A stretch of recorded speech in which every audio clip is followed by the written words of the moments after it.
Hello guys, আসসালামু আলাইকুম। আশা করি সবাই ভালো আছেন। আপনাদের তো আমি ভালো আছি। অ্যান্ড আজকের ভিডিওটা হলো আমাদের এলাকা নিয়ে। আমাদের এলাকায় কি কি আছে এবং কি কি নেই সেটা আজকের ভিডিওর মাধ্যমে বলে দেব। সর্বপ্রথম দেখতে পাচ্ছেন একটি মসজিদ। এই মসজিদটি নির্মাণ করা হয়েছে ব্রিটিশ আমলে। এই মসজিদটি 2টি ওয়ার্ডের মধ্যে আছে এবং এই মসজিদের মুসল্লি 150 জন। আপনারা দেখতে পাচ্ছেন একটি নুরানি মাদ্রাসা এবং একটি হাফিজি মাদ্রাসা। এখানে দেখতে পাচ্ছেন মাদ্রাসার ছাত্ররা তারা তাদের পাঞ্জাবি এবং পায়জামা পরিষ্কার করতেছে। আমাদের এলাকায় একটি প্রাইমারি আছে এবং একটি হাই স্কুল আছে।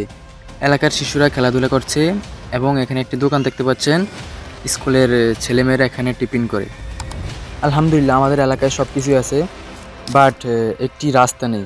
এই রাস্তার কারণে বহু জনগণ হাঁটাচলা করতে পারে না এবং আপনারা দেখতে পাচ্ছেন বর্ষা মৌসুমের সময় এখানে অনেক কাদা হয়। এই কাদার জন্য স্কুলের স্যারেরা এবং ছাত্রছাত্রীরা স্কুলে আসতেই কষ্ট হয় এবং দৈনিক এই রাস্তা দিয়ে বহু জনগণ হাঁটাচলা করে। প্রশাসনের কাছে এবং সরকারের কাছে এই রাস্তাটি হওয়ার জন্য অনুরোধ করলাম। ভিডিওটি দেখার জন্য আপনাদেরকে ধন্যবাদ।